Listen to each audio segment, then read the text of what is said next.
안녕하세요. 내 삶에 힘이 되는 그림 이야기를 들려주는 박쌤입니다. 오늘은 특별히 제가 코로나 시기에 강의를 했던 영상을 여러분들한테 소개해 드리려고 합니다. 강의 제목은 재미있는 미술의 세계고요. 주로 르네상스부터 로코코 미술까지의 이야기를 담고 있습니다. 여러분들이 재미있게 봐주셨으면 좋겠습니다. 제가 오늘 이야기가 있는 미술의 세계를 준비를 하면서 그 표지화면으로 쓴 그림을 하나 먼저 보여드리겠습니다. 이 그림을 아시는 분도 계실 것이고 혹은 처음 보는 분도 계실 겁니다. 그렇죠? 이 그림은 제가 가장 좋아하는 그 피카소라고 하는 스페인의 천재 화가 피카소라고 하는 화가의 작품입니다. 이 그림은 1937년도 4월 26일 날 오후 4시 30분에 게르니카라고 하는 마을에 한 대의 비행기가 이렇게 쭉 떠와서 폭격을 합니다. 그때 당시 교회의 종소리가 울리고 폭격 공습 경보를 알립니다. 그리고 비행기가 지나가고 나서 대피소에 있던 사람들은 공습이 끝난 줄 알고 밖으로 나오게 됩니다. 그리고 부상자들을 수습을 하고 있는데 10대가 넘는 콘도라 비행단이 쭉 옵니다. 그렇게 와서 대규모 폭격을 하기 시작을 하고요. 그리고 그때 이 폭격을 하기 시작했을 때 이미 그 대피소는 전혀 무용지물이었고 그 대피소에 숨어있던 사람들은 다 밖으로 나와가지고 숲으로 도망치기 시작했습니다. 그렇게 도망을 치는데 콘도라 비행단은 저공 비행을 하면서 기관총으로 난사를 합니다. 그래서 수많은 사람들이 죽게 되죠. 그때 공식적으로 약 한 2,000명이 죽었고 900명 정도가 부상을 당합니다. 근데 처음에 이 사건에 대해서 그 프랑코 정부는 거부를 했습니다. 우리는 이러한 사실이 전혀 없다. 향후에 영국인 기자 4명이 그 마을에 있었기 때문에 밝혀지게 되는 거죠. 사실 그 게르니카란 마을은 전혀 전략적으로 그 요충지도 아니었고 그리고 군사 작전 지역도 아니었습니다. 단지 그냥 히틀러가 그 콘도라 비행단이라고 하는 그 새로 만든 비행단을 연습시키고 또 테스트하고 또 프랑코 정부는 바스크 민족이라고 하는 민족주의를 말살하려고 하는 단지 두 가지의 목적 때문에 그 많은 사람들이 희생을 당합니다. 이 그림이 바로 그 피카소의 게르니카라는 그림이고요. 제가 알기로 이 그림은 세상에서 가장 무섭고 두렵고 무서운 정말 있을 수 없는 그런 그림입니다. 보시면 피카소가 이 대작을 프랑스의 만국박람회에서 만국박람회 준비를 하고 있는 시절에 고국의 안타까운 소식을 듣고 2달 만에 이 그림을 그리게 되는데요. 그림의 사이즈가 가로가 7.8cm, 8m, 그리고 세로가 3.5m의 아주 대작을 그립니다. 나중에 그 피카소는 이 그림이 스페인의 그 민주화가 되면 그때 자신이 직접 이 그림을 가지고 고국으로 돌아가겠다고 했는데 끝내 피카소는 1973년도에 이 그림을 가지고 돌아가지 못하고 세상을 떠납니다. 그리고 프랑코 역시도 1975년도에 죽고 그리고 1981년도에 스페인이 민주화가 되고 나서 그 피카소의 유지에 따라서 이 그림이 고국인 스페인으로 돌아가게 됩니다.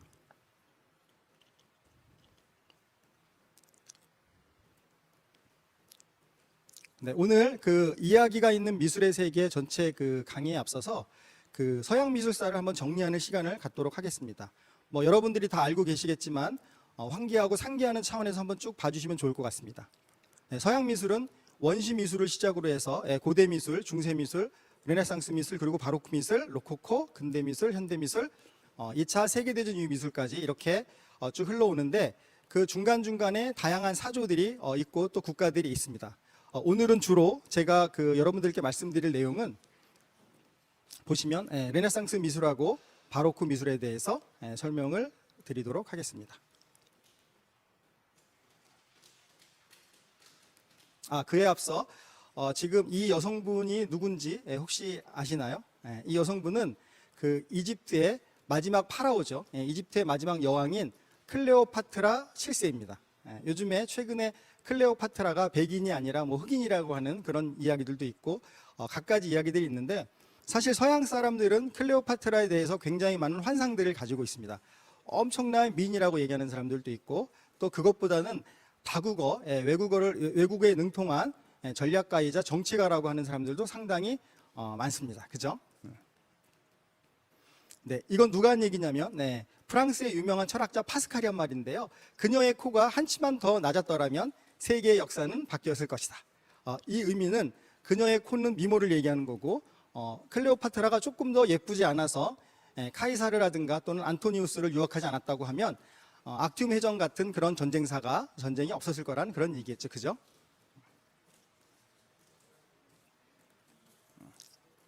네, 이건 카이사르하고 같이 있는 그 장면이고요. 카이사르가 처음에 알렉산드리아를 점령했을 때 그 클레오파트라 7세가 이제 그 선물을 보냈는데 그 선물은 그 양탄자에 이렇게 돌돌 말려져 있었습니다. 근데 카이사르가 그 양탄자를 폈을 때 그 속에서 나체인 클레오파트라 자신이 나오게 되는 거죠. 그죠? 그래서 그 유혹을 하게 됩니다.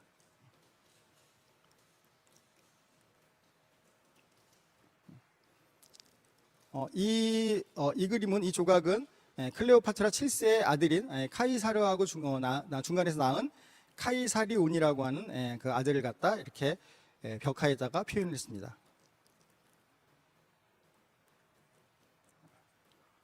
네. 굉장히 멋진 그림들을 보고 계십니다. 자, 그러면 오늘 본격적으로 르네상스 미술에 대해서 지금 진행을 하도록 하겠습니다. 그에 앞서서 제가 잠시 물을 한 잔 먹고 진행을 하도록 하겠습니다.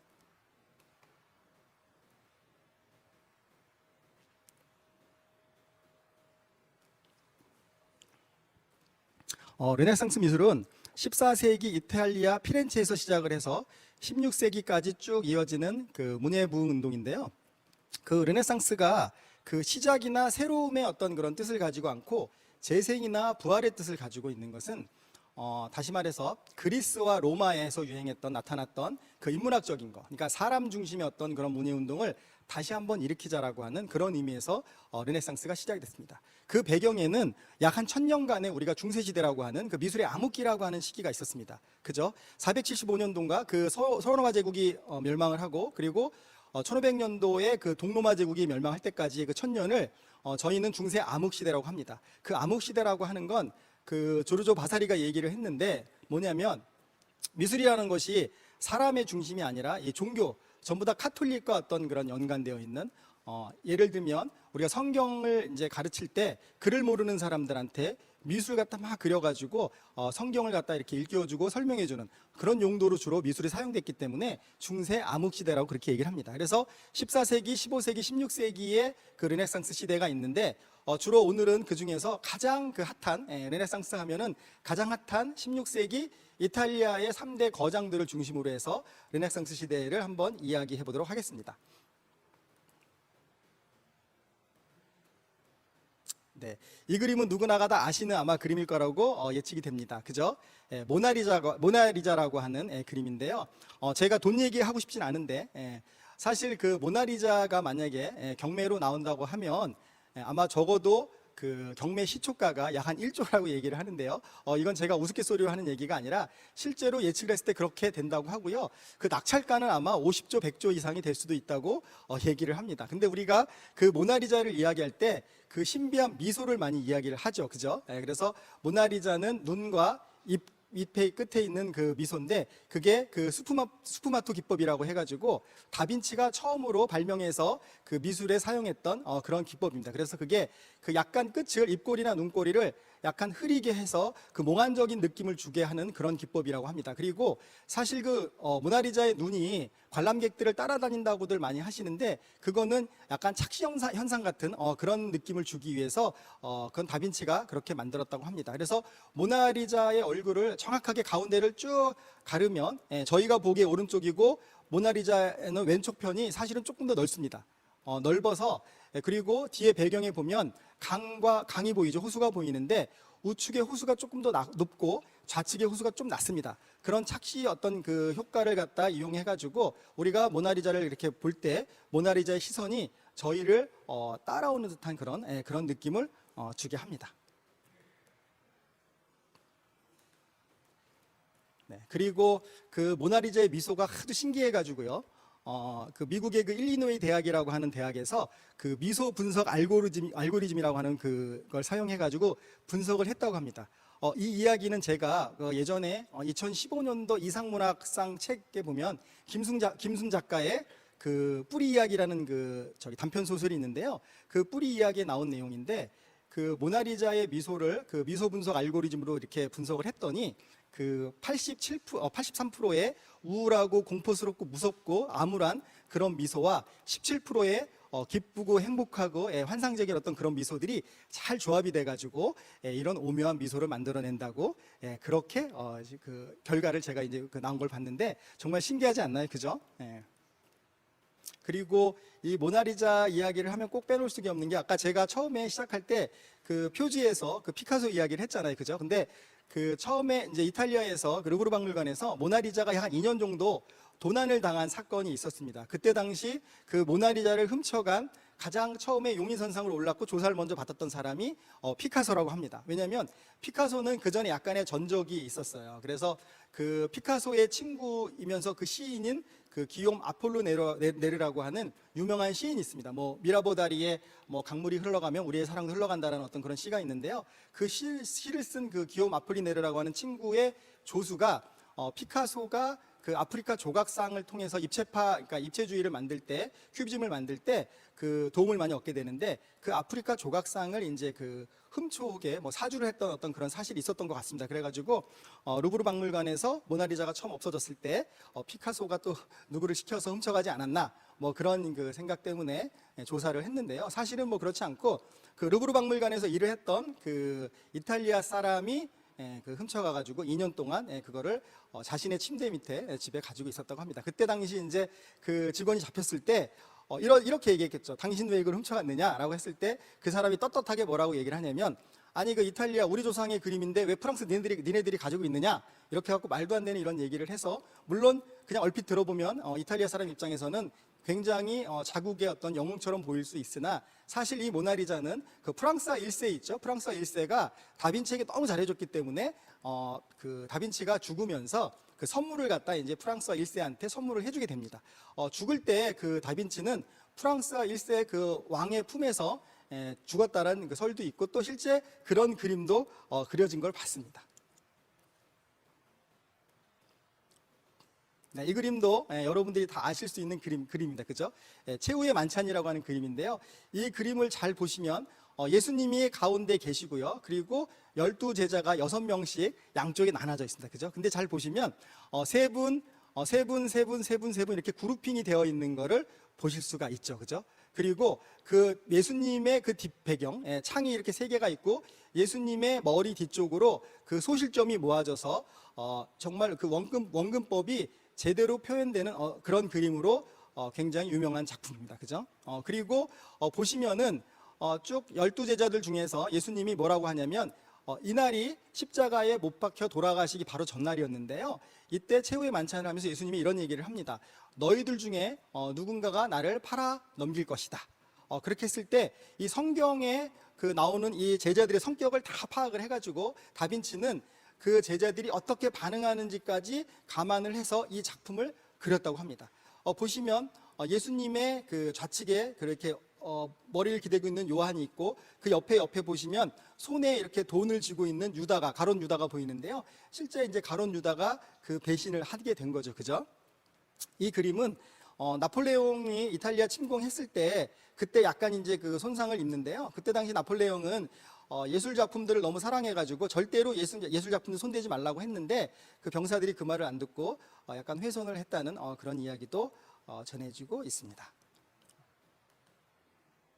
네.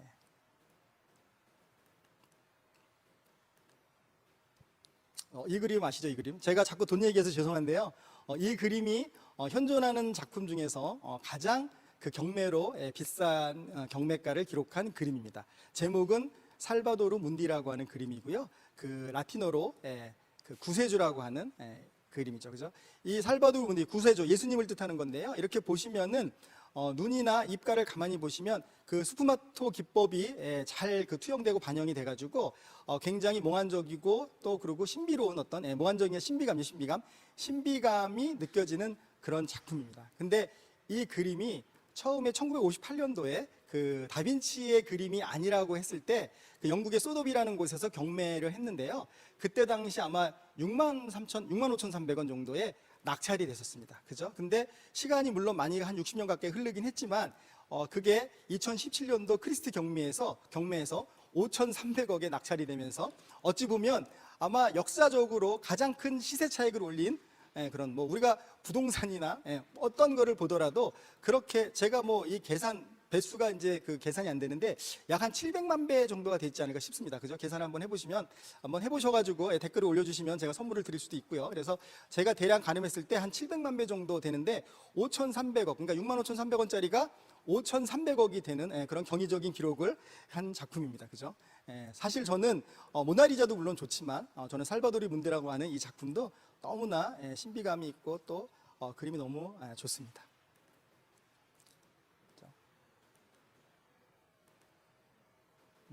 제가 그 앞서 다빈치의 세 작품을 제가 쭉 설명을 드렸고요. 이번에 이제 그 작품은 미켈란젤로 부오나로티의 작품들을 보겠습니다. 여러분들이 알고 계시는 피에타라고 하는 그런 조각입니다. 조각.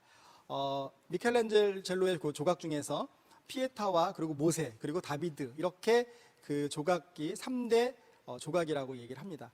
이 조각상 안에는 상당히 다른 작가들이 그 하지 못하는 그런 그 작품의 어떤 그런 그 노하우가 들어가 있는데요. 그게 뭐냐면은 사실은 성모 마리아가 그 예수님을 이렇게 안고 있는 건데 성인 남자를 여성의 이렇게 다리에 이렇게 앉혔을 때 사실은 그 다리가 몸이 무릎의 바깥쪽으로 벗어나서 상당히 부자연스러운 어떤 그런 연출을 하게 되는데요. 미켈란젤로는 그거를 그 예수님을 약간 그 작게 조각하기도 했지만은 성모 마리아의 어떤 그 치마폭, 넓은 치마폭을 활용해 가지고 예수님을 이렇게 감싸고 있는 그런 느낌을 줄 수 있는 그렇게 조각을 갖다 완성을 했고요. 이 치마폭이 단순히 어떤 그 치마폭의 의미를 더 뛰어넘어서 하나님의 사랑이라든가 예수님을 사랑하시는 하나님의 은혜라든가 이런 것을 뜻한다고 저는 생각이 듭니다. 그리고 이 작품에 유일하게 그 미켈란젤로가 자신의 이름을 여기에 이제 기록을 하게 돼요. 그죠? 그래서 그 성모 마리아 그 옷에 그 어깨에서 내려오는 곳에 그 미켈란젤로가 자신의 이름을 거기다 이제 그 기록을 하게 되는데 왜 자신의 다른 작품들에는 기록하지 않은 것을 이 작품에 기록했는지 그 의문에 대해서는 사실 아직까지 정확히 답은 없다고 합니다.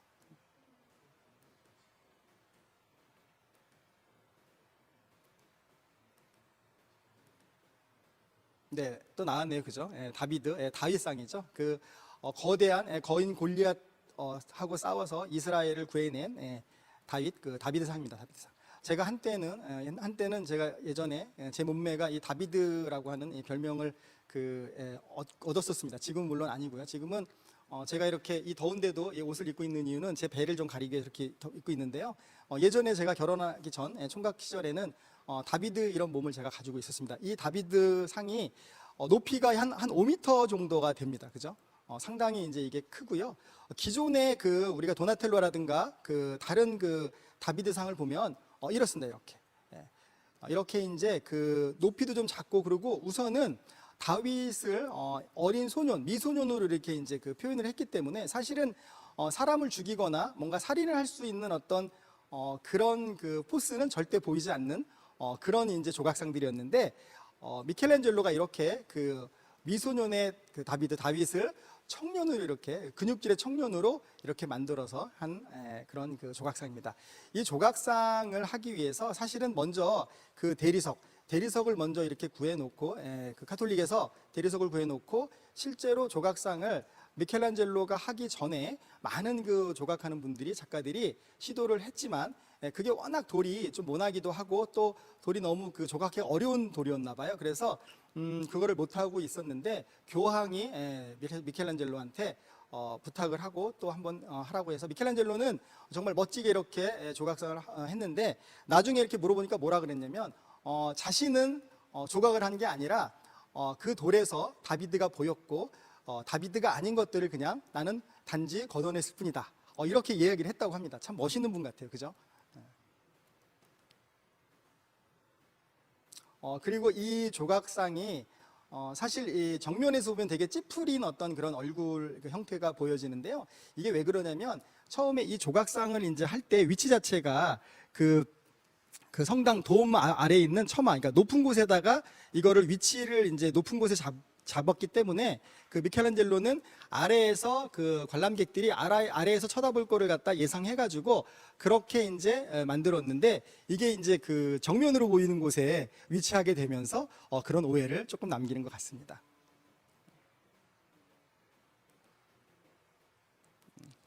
이거 아시죠? 시스티나 대성당에 있는 천지 창조인데요. 엄청나게 이게 그 창세기 3장에 9장을 갖다 이렇게 이제 그 여기다가 그 그리게 된 거죠. 사실 그 우리 그 미켈란젤로는 어릴 때에 그 미술을 스승한테 미술을 배우긴 했지만 사실 어릴 때 배울 때 빼고는 미술을 거의 이제 회화를 하지 않았고요. 주로 조각을 했습니다. 근데 이 우연찮게 물론 이제 그 브라멘타라고 하는 그 다빈치의 이제 약간 친구죠, 친구. 근데 그 미켈란젤로하고 사이가 되게 안 좋은 사람이 어찌 보면 미켈란젤로를 곤란에 빠뜨리기 위해서 교황한테 그 천장화를 미켈란젤로한테 맡겨라. 이렇게 이제 교황을 이제 꼬드긴 거예요. 그래서 교황이 좋다 그래가지고 미켈란젤로한테 이제 이 천장화를 그리게 했는데 사실 이 천장화는 정말로 미켈란젤로가 하기 싫었던 것 같아요. 그래서 중간에 하다 도망도 가고 막 이러는데 그럼에도 불구하고 미켈란젤로가 4년이 넘는 세월을 비계라고 하는 그 높은 곳에서 그 작업을 할 때 타고 있는 거 있죠? 그거를 타고 누워가지고 이제 그 작업을 갖다 하게 됩니다. 근데 사실 우리가 조금 이제 그 좀 더 아셔야 될 게 이게 왜 더 힘드냐면은 이 중세 시대 때 그 벽화를 그릴 때 두 가지 방식이 있습니다. 하나가 그 프레스코 기법이라는 게 있고 하나가 템페라 기법이라는 게 있어요. 근데 프레스코 기법을 주로 이제 많이 썼고 또 이 천장화도 프레스코 기법을 썼는데 그 프레스코 기법이라는 게 뭐냐면은 회반죽을 먼저 이렇게 발라요, 벽면에다가. 그러면 그 회반죽이 굳기 전에 거기다가 그림을 그려야지 그게 그 물감이 그 안으로 들어가서 먹는 거예요. 그러면 사실 벗겨질 일도 별로 없는 거고, 그죠? 그렇기 때문에 이게 시간을 다투는 그림입니다. 그렇기 때문에 우리가 일반적으로 캠퍼스에 그리는 그림하고는 상당히 차이가 있고 그렇기 때문에 훨씬 더 어렵다는 거예요. 이 그림의 내용은 이 중앙에 제가 이렇게 보여드리면 이렇게 중앙에 그 9개의 장면을 이제 그렸는데 그게 그 창세기에 나온 이 내용인데 하나가 천지창조고요. 그리고 하나가 그 아담과 이브를 갖다 만드는 그런 이야기고 하나가 노아의 방주의 이야기입니다. 그리고 실제 그 성당의 입구는 이쪽입니다. 제가 지금 보시면 다시 한번 보겠습니다. 근데 실제로 지금 그려진 걸 가만히 보시면 입구에서 제일 안쪽이 천지창조, 하나님께서 천지를 창조하시는 세 장면, 그죠? 그래서 빛을 만들고 해와 달을 만들고 그리고 물을 갈라서 육지를 만드는 그 세 장면이 여기 있는 거고요. 그리고 두 번째가 여기입니다. 가장 그 천지 창조에서 핵심이 되는 부분인데 여기가 바로 이제 그 아담을 창조하는, 왜 우리가 영화에 보면 E.T.라고 하죠. E.T. 이렇게 손과 손이, 하나님과 아담이 딱 손과 손을 마주치면은 뭔가 이렇게 전기가 또는 이렇게 에너지가 쫙 들어가가지고 생명을 불어넣는 그런 장면이 아시죠? 그래서 아담의 창조와 이브의 창조와 그리고 아담과 이브가 뱀의 꼬임에 넘어가서 에덴 동산에서 쫓겨나는 장면, 이렇게 세 가지가 표현이 되어 있는 거고요. 그리고 여기가 바로 이제 노아 이야기인데 그 방주, 그러니까 노아가 그 홍수가 끝나고 나서 하나님한테 제사를 지내는 장면하고 그리고 방주를 만들어서 동물들을 태우는 장면, 그리고 나중에 이제 그 노아의 방주가 지나가고 땅에다가 포도를 심고 포도주를 만들어서 포도주를 마시고 약간 술 취해서 이렇게 누워 있는데 아들이 그 노아를 갖다 덮어주는 뭐 그런 장면, 이렇게 9장면을 갖다 멋지게 우리 그 미켈란젤로가 했다고 합니다. 나중에 그 브라멘테가 너무나 이제 중간에 이 그림이 그려졌을 때 너무 환상적이고 너무 잘 그려서 교황한테 자기도 이 작업에 참여를 하고 싶어가지고 교황한테 제가 마무리는 제가 하겠습니다 이렇게 얘기를 하는데 교황이 그거를 반대를 했다고 합니다. 교황도 이제는 이거는 미켈란젤로만이 할 수 있는 작업이고 그가 끝까지 마무리했을 때 정말 멋진 작품이 나올 거라고 아마 얘기를 했던 것 같습니다. 그죠? 성당 입구 보시고요. 그리고 이 벽면에 물론 한 30년이 지나서 미켈란젤로가 또 그 벽화를 그리게 되는데 최후의 심판이라고 하는 그림이 이 벽면에 또 그려지게 됩니다. 그죠?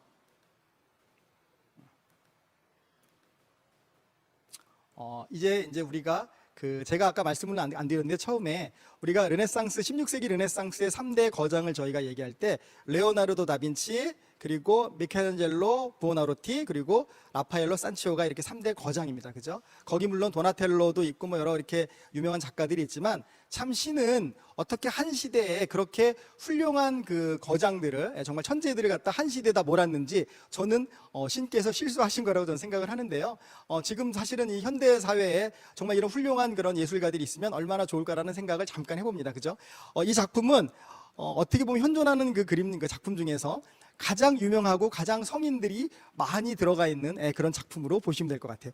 54명의 훌륭한 분들이 철학자다 뭐 사상가나 이런 분들이 여기 다 들어가 있습니다. 제가 몇 분만 소개를 해드리면요, 지금 그 가운데 정중앙에 보시면 두 분이 걸어 나오시죠. 근데 제가 봤을 때 그 좌측에 약간 이렇게 머리가 약간 이렇게 벗겨지신 이분은 사실은 미켈란젤로가 좋아하고 존경하는 그 다빈치를 갖다 이렇게 얼굴을 갖다 넣었는데 플라톤이죠. 플라톤. 그죠? 관념의 세계, 이데아의 세계를 나타내는, 그리고 또 그거를 주창한 플라톤. 그래서 손가락을 하늘을 가리키고 있는 플라톤이고요. 그리고 우측면에 있는 분이 아리스토텔레스죠. 윤리학 책을 가지고 있고 현세를 갖다 중시하는, 그래서 손은 분명히 땅을 가리치는 그런 아리스토텔레스가 있고요. 그리고 쭉 보시면 플라톤 쪽으로 제가 보기에 좌측으로 보시면 누군가에게 열심히 이야기를 하고 있는 약간 그 가을의 나뭇잎 색깔의 옷을 입고 계신, 머리가 약간 벗겨진 분이 플라톤의 스승인 소크라테스입니다. 소크라테스. 그죠?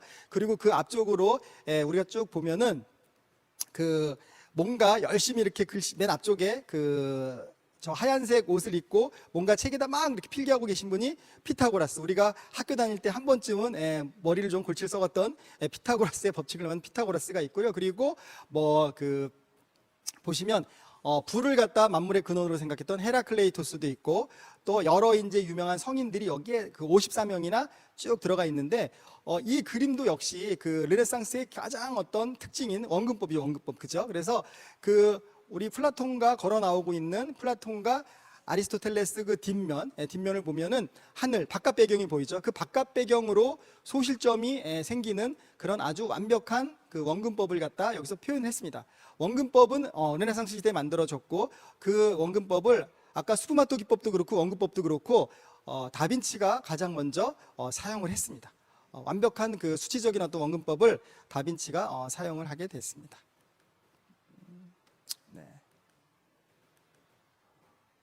이 강의가 조금 더 이렇게 대면 강의로 뭔가 이렇게 포인트라든가 또는 설명을 할 수 있는 그런 강의면 조금 더 자세하게 설명을 드릴 수가 있을 텐데, 그냥 제가 이렇게 쭉 설명을 하다 보니까 조금 미흡한 점이 좀 있더라도 여러분들이 조금 양해를 해주시면 감사하겠습니다. 이 그림을 보시면 성모 마리아, 그죠? 성모 마리아인데 성모 마리아가 상당히 아름답게 표현이 되어 있습니다. 그렇죠?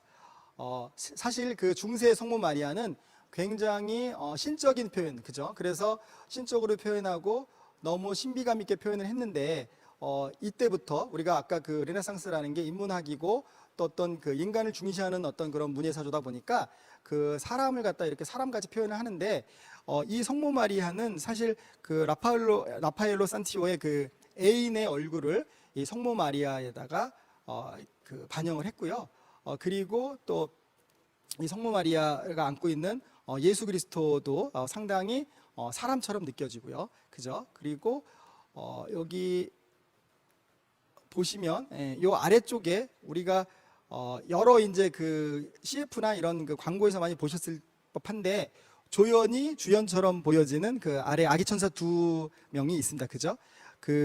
보시기에 제가 보기에 좌측에 있는 하늘을 응시하고 있는 아기 천사, 뭔가 좀 못마땅한 표정이고 그 옆에 조금 더 어린 그런 아기 천사가 있는데 상당히 많은 그 CF라든가 이런 쪽에 지금 많이 쓰여지고 있죠. 그죠? 그래서 조연인데 주연 같은 아마 여러분들이 우리 커피, 그죠? 커피 프랜차이즈 브랜드의 아마 이렇게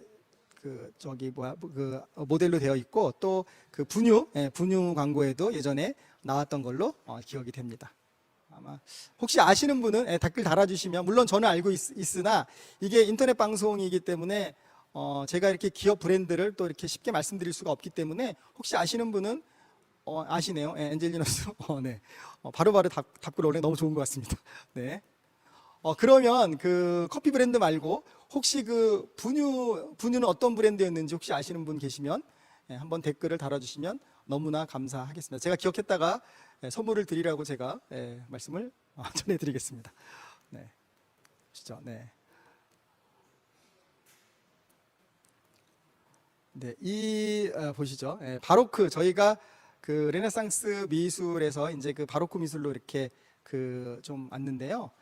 여러분들이 그 바로크 하면 그냥 어떤 뭐 삐뚤어진 진주라고 하는 그 포르투갈어에서 이제 이렇게 오늘 찾고 그러는데 사실 그 바로크 미술은 이렇게 세 가지 형태로 이제 구분이 됩니다. 뭐냐면 우리가 종교 개혁이 이제 진행되고 종교 개혁 이후에 이탈리아 카톨릭은 계속 그러니까 프로테스탄트에 맞서서 카톨릭을 계속 선전하고 홍보해야 되는 어떤 그런 이슈가 있었죠, 그죠? 그래서 카톨릭 선전의 도구로 쓰였던 그런 이탈리아 바로크가 있을 수 있고요. 그리고 이때 당시 그 프랑스는 우리가 태양왕이라고 하는 루이 14세죠, 그죠? 지문곧 국가이다라고 얘기했던 그 절대 권력자. 그러니까 이집트 파라오 이후에 정말 엄청난 권력을 휘둘렀던 절대 권력자 루이 14세가 다스리던 아마 그 5살 때 그 왕에 등극을 해서 돌아가신 나이가 77세까지니까 상당히 오랜 그 세월을 왕이 자리에 있었습니다. 그죠? 그래서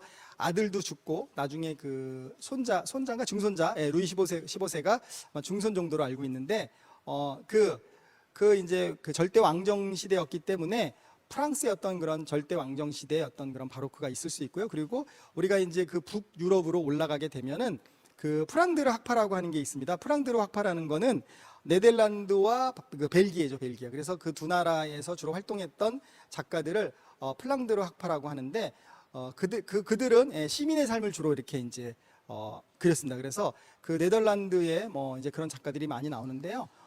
그런 이제 그 세 가지의 그 바로크 형태를 갖다 미술을 보실 수가 있습니다.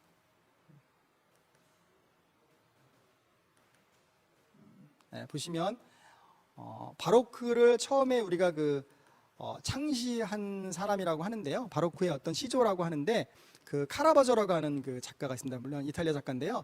그 카라바조의 원래 본명이 그 미켈란젤로다 보니까 르네상스의 조각가 미켈란젤로하고 조금 헛갈리기도 하고 그리고 또 뭐 본인이 스스로 이 태어난 고향, 이 카라바지오라고 하는 거는 그 본인이 태어난 그 고향의 이름이거든요. 지역의 이름인데 지역의 이름을 따가지고 그냥 이름을 이렇게 이제 카라바조라고 했습니다. 그죠? 그래서 제가 여러 가지 이제 카라바조의 그림들을 여러 가지를 가지고 이렇게 보여드리려고 했는데 워낙 이제 그림들이 조금 그 바로크 시대의 그림들이 굉장히 선명하고 선이 굵고 남성적인 그림들이 많아요. 그래서 조금 이 강의에 조금 불편함이 있을 것 같아서 제가 그래도 좀 이렇게 편안한 그림을 골라온다라는 게 이 나르시스라는 그림을 이렇게 골라왔습니다. 그래서 이 신화에 나오는 이야기죠, 그죠? 그래서 그 에코라고 하는 그 요정이 그 제우스 신이 외도를 하는 걸 이렇게 도와주는 것 때문에 그의 아내인 제우스의 아내인 헤라한테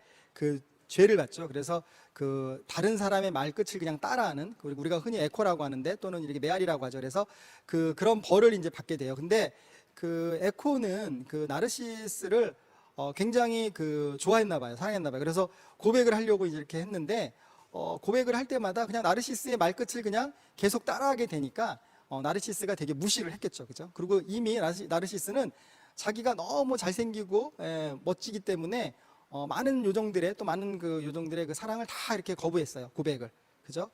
그렇게 돼서 에코도 이제 거절당하고 정말 무시까지 당하는 어떤 그런 상황에서 그 몸을 다 이제 육체를 다 잃어버리고 그 나르시스는 이제 목소리만 남게 되는 겁니다. 그죠? 그래서 그 목소리만 남게 되는데 너무나 이제 조금 슬프고 억울하고 화가 났던지 그 복수의 여신이라고 하는 네메시스한테 이렇게 부탁을 합니다. 그래서 나르시스에게 죄를 좀 달라고 이렇게 부탁을 하게 되는데, 그래서 그 얻게 된 죄가 나르시스가 평생 동안 자기 스스로 자신을 사랑하는 그런 형벌을 받게 됩니다. 그래서 이렇게 숲을 지나가다가 나르시스가 사냥을 나갔다가 연못에 비친 자신의 모습을 우연히 보고 너무나 아름다운 사람, 너무나 멋진 사람이 우물 속에 있는데 자신이 잡으려고 하면 도망가고 정말 뭐 사랑을 하고 싶은데 절대 그 사랑이 이루어지지 않죠. 그래서 뭐 우물에 빠져 죽었다는 얘기도 있고 또는 시름시름 앓다가 죽었다는 얘기도 있어요. 그죠? 그래서 그 나르시스가 죽고 나서 그 자리에 핀 그 꽃이 수선화라고 하죠. 그죠? 아까 제가 아까 그죠? 성모 이야기 할 때 그 라파엘로 이야기 했을 때 그 분유 회사 얘기했는데 이은미라는 분이 선생님께서 매일 유업에 정확히 맞히셨어요. 매일 유업, 제가 매일 유업까지 말씀드리겠습니다. 그래서 맞히셨어요. 그래서 나중에 제가 그 이은미 선생님 제가 기억을 했다가 선물을 제가 꼭 드리라고 그렇게 하겠습니다. 그죠? 그래서 아까 댓글이 좀 올라오는데 맞습니다. 그 수선화가 나르시스가 수선화를 뜻하는 거고요. 그래서 그런 이제 그 전설을 안고 있는 그런 그 나르시스를 카라바조가 정말 영화 속의 한 장면처럼 연출하는 것처럼 이렇게 이제 그림을 그렸습니다. 사실 그 르네상스 그림이 우리가 그 DSLR 가지고 찍는 그 하나의 어떤 그 스틸 사진 같다고 하면 이 우리 바로크 미술, 그러니까 바로크 그림들은 그 영화 속의 어떤 그런 장면들 같아요. 굉장히 그 섬세하고 강렬하고 또 그냥 스틸로 끝나는 게 아니라 다음에 이야기가 있을 것 같은 또 뭔가가 자꾸 이어질 것 같은 그런 그 그림이 바로크 미술의 전 특징이라고 저 나름대로 정의를 내려봅니다. 네. 자, 보시죠. 이분이 바로 그 카라바지오라고 하는 그 화가입니다. 그 카라바지오가 상당히 그 자신의 일생이 좀 힘들었어요. 그죠? 성격도 좀 개팍하고 또 뭐 약간 욱하는 성질이 있었나 봐요. 그래가지고 다툼도 많았고 끝내 그 다른 사람을 갖다 이제 살해를 하게 돼서 살인을 저지르게 돼요. 그래서 도망 다니게 되고 또 도망 다니면서도 또 그림을 또 열심히 그렸고 근데 끝내 이제 이 사람의 말년이 자신도 이런 다툼 속에서 누구한테 이렇게 살해당하는 걸로 이 사람의 인생이 마무리됩니다. 참 어떻게 보면 그래서 그 자업자득이고 사실은 그래서 나쁜 짓을 하면 안 된다라는 그런 교훈을 그렇죠. 성질이죠. 승질이 아니라. 보겠습니다. 이 그림을 한번 보겠습니다. 이 그림도 이 그림은 자 보시죠. 페테르 펄 루벤스라고 하는 아주 바로크의 대가고 아주 그 바로크 미술의 어떻게 보면 대표 작가입니다. 그죠?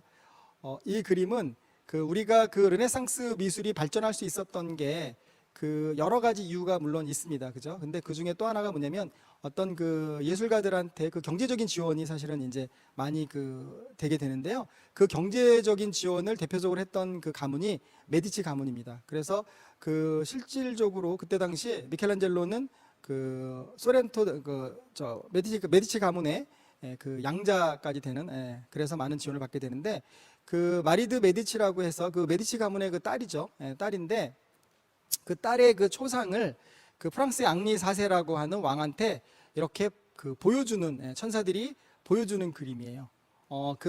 여기 보시면 우측에 그 약간 금색깔 옷을 입고 그 초상화를 바라보는 물론 그 초상화 안에 있는 분은 당연히 마리드 메디치겠죠. 그래서 그 그림을 이제 보고 있고 뒤에 파란색 계통의 옷을 입고 있는 그 사람인지 신인지 모르겠지만 그분은 사실은 프랑스를 의인화한 거예요. 그래서 그 왕의 등을 떠다 밀면서 결혼을 갖다 종용하는 빨리 결혼하라고 하는 그렇게 종용하는 그런 건데 왜 그러냐면 사실 그 메디치 가문이 워낙 돈이 많고 부자였고 또 그 결혼을 하게 되면 상당히 큰 지참금이 예상되기 때문에 아마 그랬던 것 같습니다. 그죠?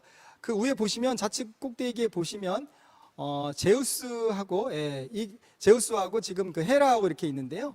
보시면은 그 제우스와 헤라를 이제 알 수 있는 게 그 좌측 제우스 좌측에 보면 구석이죠. 좌측 구석에 독수리가 그려져 있습니다. 독수리는 제우스 신을 뜻하는 거고 그리고 우측편에 보시면은 공작이 있는데 공작새 그죠? 그 공작이 그 헤라 신을 갖다 뜻하게 됩니다. 그래서 이 그림은 인물의 배치도와 그러니까 그 루벤스가 굉장히 그 탁월한 능력을 갖고 있었던 게 뭐냐면 그림 속에 있는 인물들을 정말로 기가 막히게 그 배치를 했고 그리고 살아있는 듯한 그림을 갖다 그렸습니다. 근데 반면에 이제 아까 그 플랑드로 화가이면서도 약간 이탈리아풍의 그림을 그린 이유는 이 루벤스는 이탈리아에서 유학을 하고 이탈리아에서 공부를 이제 오래 하면서 아까 그 카라바지오라든가 또는 그 이탈리아 작가들의 영향을 사실은 다빈치나 이런 작가들의 영향을 많이 받습니다. 그래서 약간은 그런 종교적인 색채 또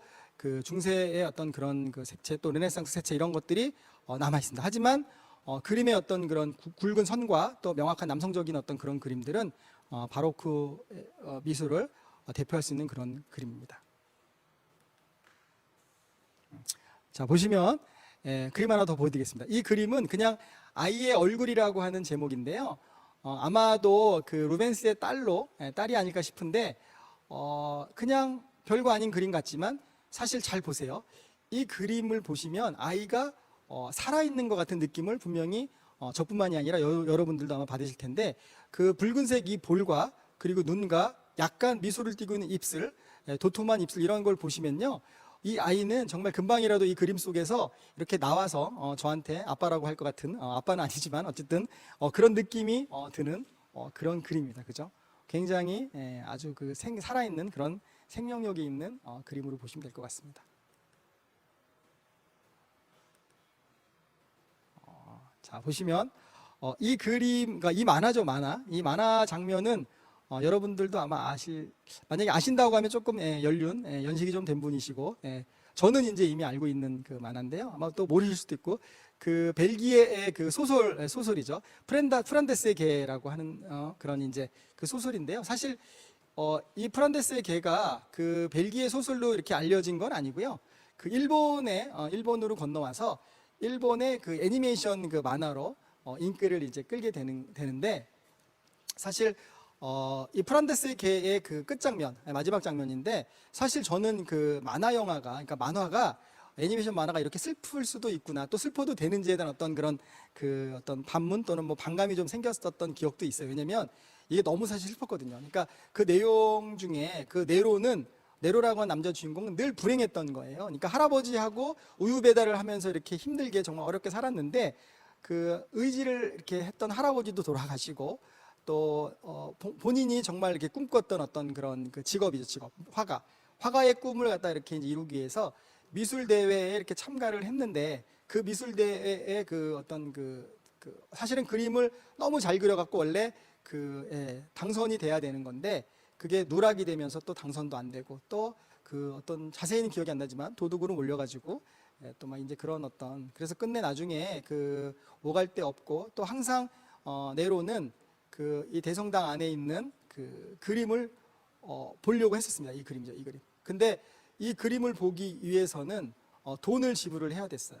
근데 여기에 지불할 돈도 없었고 그랬는데 그 마지막 장면일 거예요. 그죠? 문이 열려 있는 그 대성당 안을 들어갔을 때 커튼이 거쳐져 있었고 루벤스의 그 십자가를 세움 또 십자가에서 내려지는 예수 뭐 이런 그림들이 다 커튼이 쳐져 있어서 그거를 이제 봤죠. 그래서 이제는 내가 보고 싶은 그림을 봤기 때문에 나는 너무 행복해. 그러면서 거기서 이렇게 얼어 죽게 되는데 그때 당시 정말 그 파투라슈라고 하는 정말 친구와 인생의 동반자 같은 그런 그 파투라슈가 와서 이제 같이 죽게 되는, 그래서 그 다음날 아침에 그 마을 사람들이 죽은 네로와 파투라슈를 발견하는 어떤 그런 아주 슬픈 만화인데요. 제가 만화 영화 이야기를 하려고 한 건 아니었는데 어쨌든 그 성당 안에 있는 그 그림이 이 루벤스의 그림인데 정말 이 그림을 보시면 이 중앙에 보시면 예수님, 그죠? 십자가에 이렇게 이제 그 못이 박혀서 세워지는 그 예수님이 중앙 그림에 있고, 이건 제단이라고 하죠, 이런 그림을. 그리고 좌측 편에 보면 예수님을 그렇게 따르는 그런 그 사람들이 있고요. 그리고 우측에 보시면 로마의 장교들과 죄인들이 이렇게 배치가 되어 있는데, 아까도 제가 잠시 말씀드렸지만 그 루벤스는 자신의 그 그림 속에서 그 상당히 인물 배치를 아주 탁월하게 한 그런 작가라고 제가 말씀을 드릴 수 있습니다.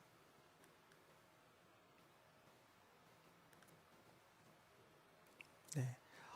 우리가 그 바로크 화가의 대표 화가를 두 분을 이제 얘기할 때 그 루벤스를 이야기하고 또 한 분이 그 렘브란트라고 하는 작가를 이야기를 합니다. 근데 그 두 분을 이제 이렇게 비교했을 때 사실 조금 이제 다릅니다. 뭐가 다르냐면 루벤스는 끝까지 죽는 날까지 상당히 이제 그 권력과 또 부와 명예와 이런 모든 것들을, 권력은 조금 아니더라도 부와 명예를 누리죠. 약간의 뭐 권력도 있었다고 하는데 그렇게 누리는데, 반면에 이제 그 렘브란트는 초년에 상당히 성공을 합니다. 그래서 성공한 본인의 자화상을, 렘브란트는 수없이 많은 자화상을 그려요. 그죠?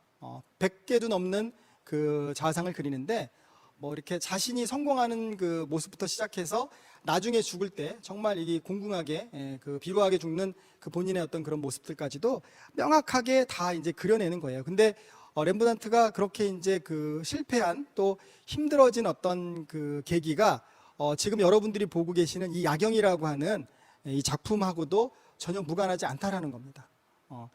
이 작품, 이 야경은 뭐냐면 이게 집단 초상화라고 합니다. 이때 당시는 그 네덜란드가 그 스페인에서 이렇게 독립을 하게 돼요. 그리고 나서 자국도 지키고 또 나의 재산을 지키고 뭐 이런 것들 때문에 스스로 이제 이 민병대를 만들게 되죠. 그래서 민병대를 조직을 해서 실제 어떤 그 내 나라, 내 마을을 갖다 직접 지키는 어떤 그런 그 애국심들을 갖다 이렇게 발휘하고, 그런 애국자적인 어떤 그런 나의 모습을 갖다 후대에 남기기 위해서 이제 자화상으로 이렇게 표현들을 많이 했다고 합니다. 그러면 여러 명의 자화상, 여러 명이 들어가 있는 집단 자화상을 그리게 되면 그때 당시 통념적으로는 그 이제 분배, 그러니까 공간에 대한 분배라든가 또는 위치에 대한 분배, 뭐 이런 것들이 다 공평하게 이루어져야 되는 거예요. 그렇겠죠, 그죠? 그러니까 돈을, 한 사람이 다 돈을 지불하는 것도 아니고 그 각자 얼마씩의 돈을 걷어가지고 이 작가한테 지불하게 될 거 아니에요? 그랬을 때 이게 공평하게 분배가 되고 그려져야지 불만들이 없는데, 이 야경을 가만히 보시면 이 수많은 이 민병대원들이 31명이 있는데 이 31명이 약간씩은 불만이 있을 수밖에 없죠, 그죠? 우측에 우리가 보시기에 화면 우측에 그 모자를 쓰고 있는 중이 그림을 보세요. 얼굴을 보면 정면을 그린 게 아니라 옆모습을 사실 이제 그렸기 때문에 굉장히 상당히 불만이 있었고, 또 뒤에 있는 여러 그 사람들의 얼굴을 보면 얼굴이 뭐 많이 나온 사람과 또 적게 나온 사람, 그리고 아주 밝게 그려진 사람이 있는 반면에 어둡게 그려진 사람도 있고, 그러니까 자신의 어떤 그런 그 초상화 모습에 대해서 상당히 많은 이제 반발과 불만들이 있었던 거예요. 근데 렘브란트는 사실은 새로운 어떤 그런 미술을 조금 시도를 했던 거예요. 그러니까 뭐냐면은 그 렘브란트는 단순히 그냥 기존의 초상화처럼 사람의 어떤 그런 보여지는 얼굴만을 그린 게 아니라 정말 애국심의 발로인, 또는 애국심의 어떤 그런 마음, 그런 마음 속에 있는 어떤 그런 열정까지도, 그런 마음까지도 들여다보고 그런 몸짓과 그런 정신과 이런 것들을 다 자신의 그 그림에다가 녹여 놓으려고 했던 거예요. 그래서 자세히 보시면은 각 어떤 그 사람들의 표정이라든가 몸짓이나 이런 것들이 다 다양하고, 그거를 상당히 렘브란트는 자신 있고 정말 노력해서, 정말 엄청나게 오랜 시간을 갖다 노력해서 그렸는데, 결국은 이 그림이 그 사람을 몰락하게 만들고 힘들게 만들게 되는 거예요. 정말 안타까운 일인데, 나중에 이제 이 그림으로 인해서 렘브란트는 그림의 어떤 그런 이 제작 의뢰를 많이 못 받게 되고, 또 이 초상화에 참여했던 사람들이 소문을 워낙에 안 좋게 퍼뜨려 가지고 힘들어진 거죠. 그래서 그 이후부터 이런 많이 이제 의뢰도 못 받고, 또 그리고 어떤 일이 있었냐면, 렘브란트가 이제 6명의 그러니까 4명의 자식과 2명의 부인, 그래서 자기 살아생전에 주변 사람들을 먼저 이렇게 세상을 떠나보내는 어떤 그런 아픔도 겪고요. 그리고 약간 어떤 광적인 수집의 어떤 그런 수집을 하는 그런 광적인 게 있었는데, 그래서 뭐 미술품이라든가 아니면 뭐 액세서리라든가 이렇게 자신이 좋아하는 것들을 비싼 대가를 지불하고라도 꼭 수집을 하는 어떤 그런 수집광적인 면이 있었는데, 그런 것들 때문에 상당히 많이 재산을 탕진하게 되고, 그러면서 공궁하게 되는 거죠.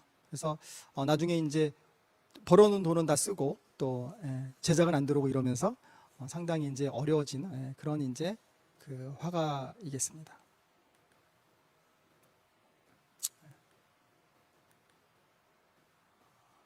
제가 렘브란트를 자화상의 어떤 대표적인 제가 화가로 이제 이렇게 말씀을 드렸는데요. 이 자화상 안에는 사실은 자신이 들어가 있죠. 이 사진을 보시면, 이 그림을 보시면 이게 20대 때의 렘브란트예요. 사실 지금 우리가 뭐 그 미소년, 그죠? 현재 지금 이렇게 보기에도 그 아이돌로 봐도 정말 무방할 정도로 상당히, 그죠? 예, 아주 뛰어난 어떤 그 잘생긴 외모를 가지고 있었습니다. 그리고 성공했던 시절에 이런 자화상도 있죠, 그죠? 굉장히 뭔가 이렇게 여유롭고 또 상당히 돈이 많을 것 같은 그런 중년의 어떤 그런 남자의 모습이죠. 그러다가 약간씩 이제 재산을 잃고 좀 힘들어지면서 이 그림에 그대로 그 인생이 투영되고 반영되기 시작을 합니다. 그래서 이렇게 말년에, 이게 한 죽기 한 1, 2년 전의 그 자화상인데요. 이런 모습. 근데 이렇게 비루한 모습까지도 그 사실 그리는 게 저는 진정한 미술이라고 생각을 하고, 그것이 자신의 인생을 사랑하는 그런 생각을 합니다. 그러니까 자신의 초상화, 내 자아를 내가 보는 것도 물론 중요하지만 내 자아를 남이 봤을 때, 그리고 남이 평가했을 때 어떤 그런 건 너무도 중요한 거라고 저는 생각이 들거든요. 그래서 이렇게 그 자신의 비루한 모습까지도 그린 렘브란트 화가를 저는 상당히 좋아하고, 또 이 자화상이 사실은 언뜻 보면 무섭고 좀 마음에 안 드실 수도 있지만 그런 내용들을 아시고 보시면 훨씬 더 마음에 와닿으실 겁니다. 자, 네, 이제 그 좀 위쪽으로 좀 올라가겠습니다. 위쪽으로. 그래서 위쪽으로 올라가면 이미 올라와 있죠. 네덜란드 쪽으로 이제 가서 우리가 일반 그 서민들의 어떤 그런 그 미술을 좀 볼 텐데요. 이 그림은 그 우리가 그 요하네스 베르메르라고 하는 작가의 천문학자라고 하는 그런 이제 그 그림인데요. 그 천문학자인데 왜 이 천문학자를 그렸을까요? 그러니까 실제 그 이때 우리가 16세기를 거치면서 사실 종교라는 게 어떻게 보면 이제 과학기술, 그러니까 이 종교가 과학기술을 덮기에는 너무 이제 그 어려워진 거죠. 그래서 더 이상은 사실 이제 이때 카톨릭은 이때도 그 우주의 중심, 그러니까 우리는 우주의 중심에 인간들이 있고, 또 인간들은 하나님이 가장 사랑하시는 존재이기를 끝까지 이제 바랬으나, 사실 이미 그 종교개혁과 또 과학기술이 발전을 하면서 그것보다는 우리가 앞으로 어떤 일이 일어날지 모를 어떤 그런 그 미지에, 또는 그런 것들을 우리가 신에게 기탁하고 의지하는 어떤 그런 쪽으로 종교의 어떤 그런 목적이나 이런 것들이 조금 변해가는 어떤 그런 시기로 보면 될 것 같아요. 그래가지고 과학기술 쪽에 뭐 만원경도 발달을 하고, 뭐 지동설이나 이런 것들이 나타나면서 그 이제 그 뭐 구교나 신교 상관없이 아주 먼 곳으로 이제 그 어떻게 보면 탐험을 떠나게 됩니다. 그죠? 그래서 그 뭐 보면은 그 영국 같은 나라는 북아메리카를 뭐 발견을 하고, 또 스페인, 그죠? 뭐 스페인 같은 데는 또 남아메리카, 또 그 네덜란드 같은 경우는 이제 그 아시아까지도 이제 이렇게 오게 되는데, 그게 1550년도, 그러니까 1550년도 정도에 그 이제 네덜란드가 이제 그 일본으로 오게 되죠. 일본. 그래서 일본의 그 화승총이라는 게 사실은 그 서구 그 문물이 일본에 그 들어오면서 우리가 그 1592년에 그 임진왜란을 사실 맞게 그러니까 임진왜란 때 그 화승총이 이제 사용되는 그런 그 계기도 낳게 되는데요. 그래서 이미 이제 이때는 그 약간은 그 탐험을 하고 멀리 가려고 하는 어떤 그런 인간들의 그 지성인들의 의지가 상당히 이제 커진 그런 그 시기로 아시면 될 것 같습니다.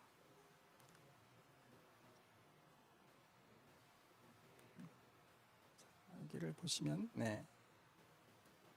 이 그림은 뭐 많이들 이제 여기저기서 많이 보였기 때문에 아시는데, 그 이 우유를 따르고 있는 하녀잖아요, 그죠?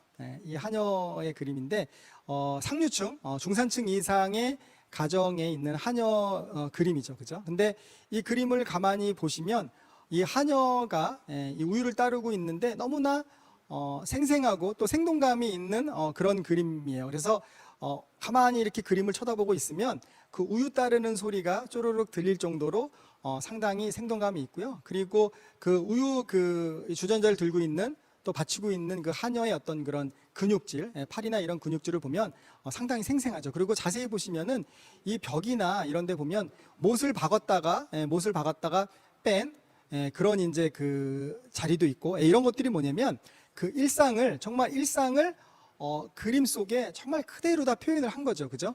원래는 이 당시에 16세기, 17세기에는 주로 이 중산층이나 또는 이 부유층의 이 하녀들을 이제 그림에 그릴 때는 사실 좋은 의미로 그림을 그리진 않았다고 합니다.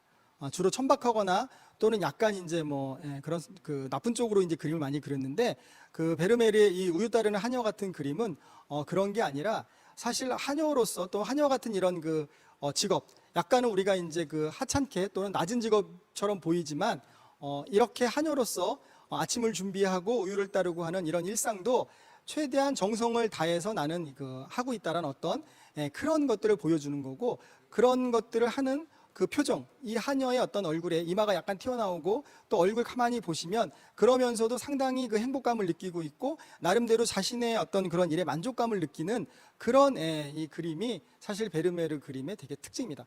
오래 못 살아서 그렇지, 오래 살았으면은 그러니까 좀 너무 일찍 죽었어요, 그죠? 그래서 좀 안타깝긴 한데 이런 그림이 하녀 그림이고요. 우유 따른 하녀고.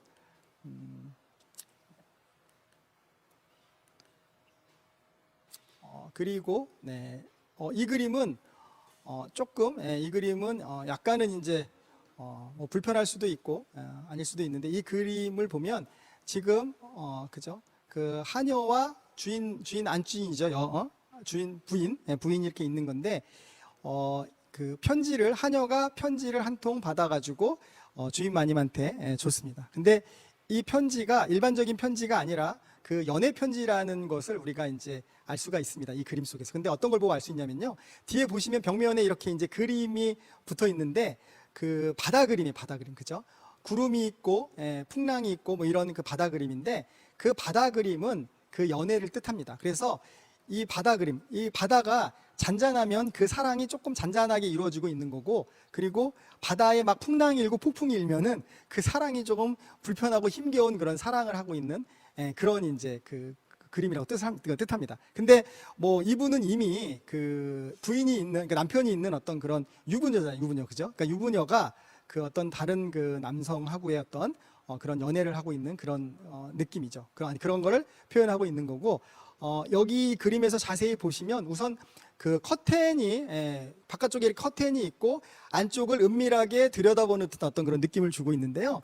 이런 느낌이 뭐냐면은 뭔가 내가 나의 비밀을 노출하고 싶지 않은 어떤 그런 느낌을 주는 것이고, 그리고 바닥에 보면은 그 벗겨진 그 신발, 실내화, 슬리퍼 같은 게 있는데요. 항상 이 서양 미술에서 이 신발, 이 벗겨진 신발은 순결을 잃은 거라든가 또는 어떤 여성의 그런 그 소중한 부분을 이 신발로 많이 표현을 하게 됩니다. 그래서 우리가 그 마네의 그 올랭피아라는 그림을 보면 그 이렇게 올랭피아가 누워 있는데 약간 신발이, 슬리퍼가 반쯤 벗겨져 있는 아마 그림 아실 거예요, 그죠? 그거는 그 여성의 순결을 잃은 여성을 뜻하게 됩니다, 그죠? 그래서 뭐 이거는 조금 불편하시더라도 그림에서 이렇게 표현하는 거니까 그냥 편하게 들으시면 좋을 것 같고요. 이 빗자락이 바깥에 이렇게 비스듬히 서 있는 것도 이것도 정상적인 어떤 그 연애가 아님을 표현하는, 말하는 그런 그림으로 이해를 하시면 됩니다.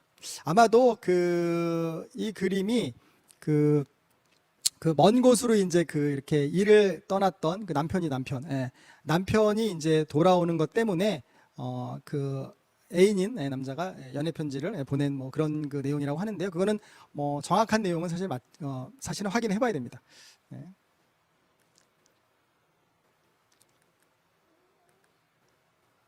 뭐 요 정도까지는 괜찮으시죠, 그죠?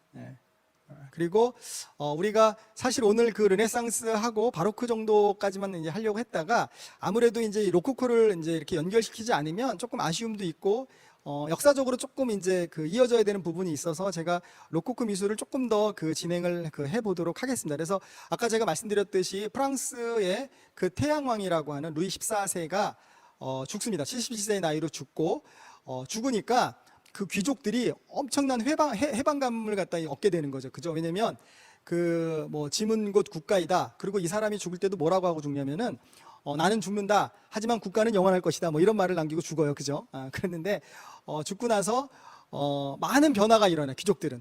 그래서 그 베르사유 궁전, 그러니까 엄청나게 사치스러운 또 그 세상에서 가장 그 멋진 궁전인 그 베르사유 궁전을 짓고 거기서 이제 그 사치스러운 어떤 그런 생활을 보내고 또 그 일상을 보내면서 항상 그 귀족들이 같이 있어야 되는 어떤 그런 일상이었단 말이에요. 그래서 귀족들은 항상 그 루이 14세의 눈치를 보고 이제 지냈는데, 그 사람이 죽고 나니까 너무나 해방감과 자유로움이 느껴진 거예요. 그러다 보니까 이제 이 귀족들이 자신들만의 공간을 갖고 싶었던 거예요. 그리고 그 공간을 갖다 미술 작품이라든가 어떤 나의 것으로 뭔가 채우고 싶었던 거예요. 그래서 고급 저택도 사고 그 저택에다가 실내를 장식할 어떤 그런 장식물. 그래서 이 로코코라는 게 우리가 조갑이라고 하는 어떤 그런 뜻, 그죠? 그런 뜻을 가지고 있고, 장식 미술에 사실은 조금 더 많이 이제 되어 있는데, 회화적으로도 이제 한 60년 정도는 상당히 회화적으로도 많이 이렇게 발전을 이뤄내는, 그래서 사조로서 이렇게 자리를 잡게 되는데요. 그래서 이 로코코 미술은 바로크 미술하고 좀 다르게, 바로크 미술이 웅장하고 남성적이고 무겁다고 하면, 로코코 미술은 여성적이고 가볍고 우아하고 아름다운 그런 미술이에요, 그죠? 그리고 로코코는 왕실이 아닌 귀족들이 향유를 하는 그런 그 미술입니다.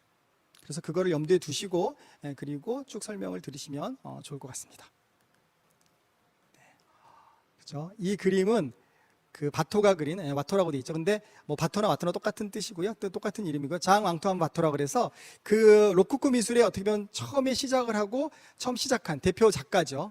나중에 이제 프로그나르가 이제 이 로코코 미술을 이어가는데, 이 키타라 섬으로의 순례라는 이 그림인데, 키타라 섬이라는 건 약간 귀족들의 어떤 상상 속의 어떤 그런 사랑의 섬인 것 같아요. 그래서 이 섬에 보면은 여기 보면 사랑의 여신인 비너스가 우측 끝에 보면 사랑의 여신인 비너스가 거기 있고요. 그리고 이 섬에 우리가 이 상상 속의 어떤 사랑의 섬을 찾아서 자신의 어떤 사랑을 찾는, 짝을 찾는 어떤 그런 것들을 상상하고 공상하는 그런 이제 그림이에요. 그래서 우측에 보시면 남자와 여자가 이렇게 이제 앉아 있는데, 남자는 상당히 친해지고 친밀감을 갖기 위해서 여성 옆에 되게 가까이 붙어 앉고, 또 여성도 싫지 않은지 그냥 그렇게 가까이 이렇게 앉아 있는 그런 그림이고, 또 뒤쪽에 보시면 이미 이제 이렇게 남성 여성이 이렇게 짝을 찾은 남성 여성이 이제 다시 돌아가기 위해서 이렇게 이제 가는 어떤 그런 그림이에요, 그죠? 그래서 이런 그림이, 로코코 미술은 이렇게 가볍고 편안하고 일상적이고 어떤 그런 애정에 대한, 사랑에 대한 그림들이 사실은 많이 있습니다, 그죠? 그래서 로코코 미술이 되게, 근데 색상을 되게 그렇기 때문에 색상을 밝고 화사하고 아름답게 많이 썼던 것 같아요, 그죠? 보시면은 이렇고, 네. 아까 이제 바토가 로코코 미술을 처음 시작을 하고 처음에 대표하는 작가라고 하면, 이 프라고나르라고 하는 장오노레 프라고나르라고 하는 작가는 이 로코코 미술을 이렇게 발전시킨 그런 작가로 유명합니다. 이 그네라는 그림인데, 이 그림은 프로그나르한테 이렇게 의뢰가 들어오는데, 아주 구체적인 이제 의뢰가 들어와요. 그래서 어떤 식으로 이렇게 들어오냐면, 그러니까 그네를 타는 여성을 그리는데, 여성의 뒤쪽에다가는 성직자 같은 사람을 이렇게 그려주고, 그리고 앞쪽에는 이렇게 숨어 있는, 덤불 속에 숨어 있는 사람을 그리고, 또 뭐 이렇게 이제 구체적으로 이렇게 이제 의뢰를 하는데, 이 그림이 뜻하는 건 이 그네를 타고 있는 여성은 여성이 이제 유부녀고, 그 뒤에서 이렇게 그네를 끌어주고 당겨주고 이렇게 밀어주는 조금 나이 먹은 남자는 이 여성의 실제 남편이에요, 남편. 남편인데, 남편이 그네를 이렇게 밀어주고 있는데, 남편이 보이지 않는 앞쪽 덤불 속 아래에 남자가 이렇게 한 명 누워 있죠, 그죠? 그래서 이렇게 숨어 있는데, 그 남자는 이 부인의 이제 정부죠, 정부. 애인이다, 애인, 그죠? 그래서 이 여성은 자신의 애인이 그 앞에 있는 걸 다 알고 있는 거예요. 그래서 일부러 치마를 이렇게 치마를 들추기도 하고, 또 장난스럽게 또 이렇게 신발을 벗어 던지기도 합니다. 그러니까 제가 아까도 말씀드렸지만, 약간 미술 작품 속에서 신발이라는 게 약간 어떤 그런 성적인 걸 제가 많이 이렇게 표현한다고 말씀드렸잖아요. 그래서 여기서도 보면은 이 여성이 장난스럽게 신발을 그렇게 이제 벗어 던지고 있습니다. 그죠? 그래서 근데 이 그림을 가만히 보시면 좌측편에 조각상이 하나 있어요. 조각상이, 그죠? 아마 사랑의 여신 사랑의 신 조각상, 에로스의 조각상이 있는데, 그러니까 가까이 자세히 보시면 손가락으로 이렇게 입에다가 손가락을 갖다 대고 있어요. 게 뭐냐면 조용히 이제 비밀이라는 거를 갖다 이렇게 이제 얘기를, 그러니까 나는 이런 광경을 나는 보지 않았다라는 이제 그런 표현이기도 하고, 또 하나는 뭐냐면 이 그림을 보고 있는 우리 같은 그런 관람객들한테도 이 비밀을 지켜달라고 하는 듯한 그런 이제 의미를 담고 있는 그런 그림이에요, 그죠? 예. 신발 참 독특하죠. 예. 자, 이 그림도 아까 이제 이 그림은 조금 이제 프라고나르의 그림이긴 하지만 이 그림은 이제 그 로코코에서 이제 프라고나르가 로코코 그림을 그리다가 조금 이제 뒤에 이제 후반에 그 신고전주의 쪽으로 이제 이 그림을 그리면서 조금 이렇게 화풍이 달라지는 거예요. 그래서 그 책을 읽는 그 소녀를 이렇게 그렸는데 이 소녀가 앉아서 책을 보는데 아까 이제 그 루벤스의 그 아이의 어떤 그런 그 생동감 있는 아이의 그림처럼, 그죠? 이 프로고나르가 그린 이 책 읽는 소녀도 상당히 이렇게 생명력 있고 생동감 있는, 그리고 너무나 이렇게 아름답게 보이는 정말 한 편의 그림 같은 그림이죠, 그림. 그런 그림인데, 제가 이 그림을 이렇게 보여드리는 거는 이제 이 로코코 그림들이 워낙에 이제 조금 이 성적인 것들이라든가 조금 이렇게 풍자적인 그림들이 많기 때문에 이런 그림을 하나 넣어서 조금 더 이렇게 환기시키는 분위기, 편안하게 하기 위해서 제가 이렇게 이제 넣습니다. 보시면은 이 그림을 한번 보시죠. 이 그림은 그 영국 작가, 영국의 그 윌리엄 호가스. 그러니까 그 영국이란 나라는 이미 그 17세기에 이미 영국은 사실 빨리 이제 이 권력을 이 시민 계급층에 빨리 이양을 했고, 편안하게 이제 큰 진통 없이 이양을 했고, 그리고 빠르게 이제 그 부를 축적한 그런 그 나라죠. 그러니까 물론 그게 영국이 그 지정학적으로 그 섬나라이기 때문에 그랬을 수도 있고, 또 여러 가지 이제 그런 그 무역 도시, 또 런던이나 이런 그 무역이나 이런 그 상업을 통해서 영국은 상당히 유럽 국가들 중에서는 빠르게 부를 축적하게 돼요. 그래서 그 이제 그때부터 영국엔 어떤 것들이 있냐면 그 황금 만능주의라든가 배금주의 같은 거를 그 경계하는, 우리가 그런 것들을 되게 조심해야 된다라는 어떤 그런 문화, 그런 이제 그 이야기들, 또 그런 그 사회 풍토가 많이 이제 발생을 하는데, 그 윌리엄 호가스라고 하는 이 화가는 사실 화가이기도 하지만 철학자이기도 합니다. 철학자죠, 철학자. 그래서 이 사람은 그런 어떤 배금주의, 그러니까 그 너무 이제 물질만을 추구하는 어떤 그런 주의를 경계하자라는 어떤 그런 의미에서 그 연작 시리즈의 그림들을 이렇게 이제 내게 되는데, 그 중에서 제가 이제 그 하나 골라온 게 이제 원래 이제 6개의 그림이 있어야 돼요. 그 그림이 제목이 뭐냐면 요즘 결혼식이라고 하는 이제 그림이에요. 어떻게 보면 좀 그 현대에 맞는 그런 이제 그림으로도 보일 수가 있는데, 요즘 그림이 그 결혼식이라는 그림인데, 그게 6장으로 쭉 돼 있고, 첫 번째가 이제 뭐 결혼 계약이라는 그림으로 시작을 해가지고, 지금 제가 이렇게 보여드리고 있는 여러분들이 보고 계시는 그림이 두 번째 그림인 뭐 결혼 직후고, 그리고 세 번째가 뭐 병원을, 그러니까 뭐 방문하고, 이렇게 해서 나중에는 이게 이제 이 이야기를, 스토리를 제가 좀 이렇게 말씀드리면 뭐냐면은 이런 거죠. 그러니까 돈은 없고 그 뭔가 그러니까 가문만 그 어떤 귀족, 돈은 없지만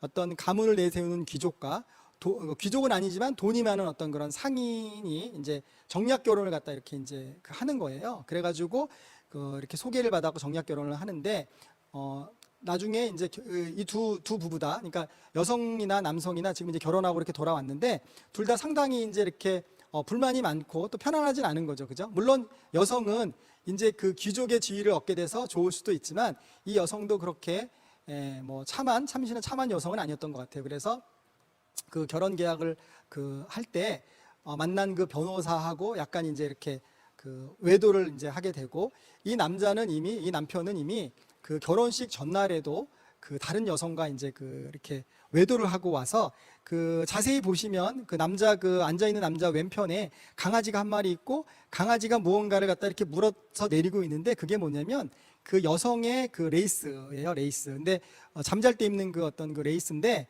그 레이스, 그러니까 이 남자는 결혼하기 전에도 이제 원래 사귀던 그 여자하고 밤을 보내고 뭔가 징표로서 이렇게 이제 받아갖고 이제 온 그런 이제 장면을 갖다 이렇게 묘사한 거고, 그리고 물론 이제 귀족의 지위는 얻었으나 엄청나게 많은 지참금을 줬기 때문에 그 어떤 상인의 그 이 신부의 아버지는 또 불만이 있겠죠, 그죠? 그리고 그런 이제 이 부부가 결혼 생활을 하는데 그 나중에 그 여자가 그러니까 자신의 어떤 그 변호사인 애인하고 그 가면무도회를 가서 이제 그 뭔가 따로 어떤 미래의 어떤 그런 미래를 벌이다가 그 장소가 남편한테 이렇게 발각이 되면서 그 이제 우연찮게 또 이렇게 우발적으로 그 변호사가 남편을 살해하게 되고 또 이제 남편이 살해되고 나중에 이제 그 변호사인 그 여자의 애인은 사형 집행을 당하고 그래서 그 여자는 결국에는 자살을 한다라는 어떤 그런 그 굉장히 이렇게 6장의 그림이긴 하지만 제가 이 6장의 그림을 다 보여드려야 되는데 조금 죄송합니다. 근데 그런 어떤 이야기를 연작으로 가지고 있는 윌리엄 호가스의 어떤 그 그림이에요. 그래서 이게 아까 말씀드렸지만 물질이 전부가 아니라는 어떤 그런 것들을 우리가 이제 경계하고 또 상기시키는, 그래서 이 호가스는 이제 그림에 대한 어떤 정의 또 그림에 대한 어떤 그런 가치를 단순히 그냥 보는 것으로 만족하는 것이 아니라 이 그림은 보고 느껴야 된다라는 거 이렇게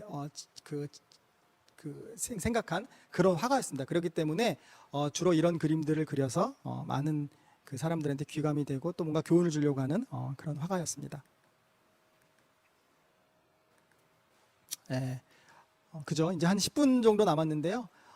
아쉽지만 마무리를 좀 이렇게 해야 되는 시간인데 사실 오늘은 조금 더 얌전하고 좀 점잖고 여러분들에게 그 미술에 대한 이야기만 많이 들려드리려고 하다 보니까 저도 조금 이렇게 편안하지 않고 경직되어 있었던 것 같고요. 그리고 이제 사실 그 미술에는 훨씬 더 많은 그 이야기들이 이제 들어 있는데 뭐 역사적인 이야기도 들어 있고 또 아까 제가 말씀드린 종교적인 이야기라든가 또는 서민적인 이야기 또 거기서 더 넘어서 약간 그 우리가 사회 풍자적인 이미지까지 또 그런 이야기들까지 많이 들어가 있습니다. 그런 것들을 사실 다 보여드리려고 하다 보니 르네상스와 바로크와 로코코를 제가 선정을 하게 됐고 제가 마지막으로 이제 그 여러분들한테 좀 보여드리고 싶은 거는 그 여기 마무리라고 제가 적어놨고 그 비틀즈의 존 레논에 대한 이야기를 좀 하면서 오늘 마무리를 좀 하고 싶은데요.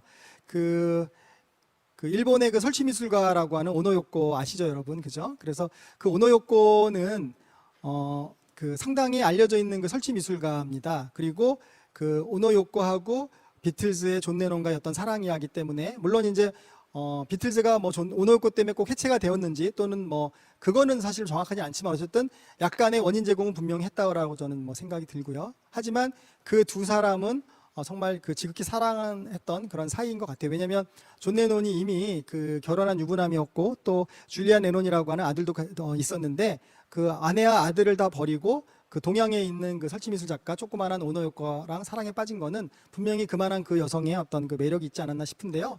그 처음에 만나게 되는 그 계기가 이제 이런 거죠. 그러니까 1960년대에 그 존 레논이 이제 영국의 어느 길거리를 가고 있었는데 그 조그만한 가게에서 그 전시장에서 그 전시가 열리고 있었어요. 그 전시가 열렸던 그 작품 중에 이제 그 존 레논을 갖다 뿅 가게 한, 그러니까 소위 존 레논이 오노요코한테 반한 어떤 그런 작품인데요. 그 1960년대 1, 2차 세계대전이 끝나고 모든 사회가 상당히 부정적인 것들을 이야기할 때 그 오노요코는 이런 작품을 했다고 합니다. 그러니까 그 이렇게 사다리를 타고 올라가서 불을 켜면 그 안에 이렇게 조그마한 글씨가 있는데 잘 보이지도 않았어요. 그죠? 그래서 이렇게 돋보기로 자세히 보면 그게 yes라고 써 있는 거예요. yes라고. 그러니까 모든 사람들이 no를 이야기할 때 이 사람은 yes를 이제 이야기했던 거예요. 오노요코는. 근데 존 레논이 그때 당시 상당히 이제 어떤 그런 힘든 어떤 그런 그 약간 매너리즘에 빠져서 그 음악으로 인기도 얻었고 돈도 얻었고 뭐 여러 가지 다 얻었지만 뭔가 채워지지 않는 어떤 그런 것들이 있을 때 여기서 이 yes라는 단어를 보고 존 레논은 오노요코를 다시 보게 된 거죠. 근데 사실 뭐 한간에서 이제 그 얘기 또 저도 이게 추측해 보건데 사실 그때 당시 존 레논은 엄청나게 유명한 영국의 그저 비틀즈라고 하는 그룹 멤버였고 과연 그 오노요코가 존 레논이 처음에 들어왔을 때 알아보지 못했을까라는 사실 의구심은 들어요. 그러니까 알았지만 저는 오노요코가 다분히 그 존 레논을 꼬시기 위한 어떤 그런 전략이 숨어 있지 않았나라는 그냥 이건 제 추측입니다. 그런 생각을 좀 해보는데 어쨌든 이런 그 이 작품 때문에 존 레논은 오노요코를 사랑하게 되고 평생 그 둘은 이제 그 같이 하게 되는 거죠. 물론 중간에 한번 이혼했던 적도 있었던 것 같아요, 그죠? 그래서 그 이렇게 이제 그 예술 활동을 같이 하다가 사실은 어떤 그런 반전이라든가 이런 사회 활동 또는 이런 그 민족주의 활동 이런 것들을 이제 같이 하게 되는데요.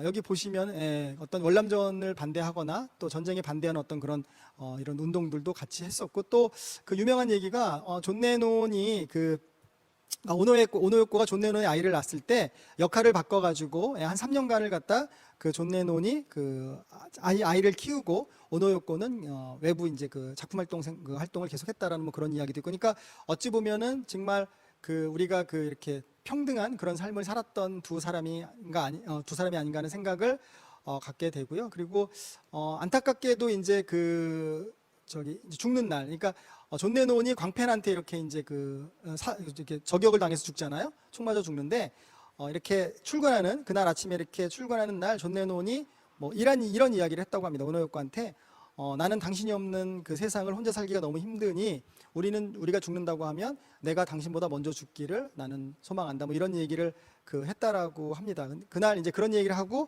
나간 날 하필이면 존 레논이 이렇게 광팬한테 살해당하는 그런 불상사. 그래서 어찌 보면은 우리한테는 정말 훌륭한 아티스트 하나를 잃게 되는.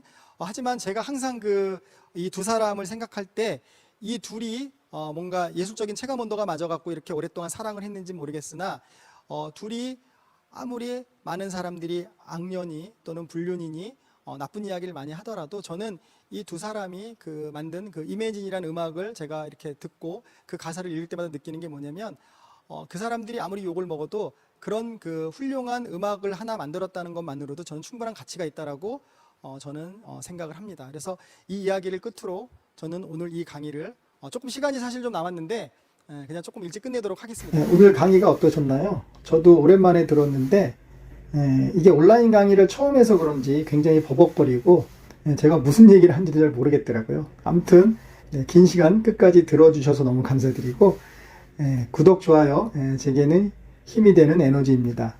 감사합니다.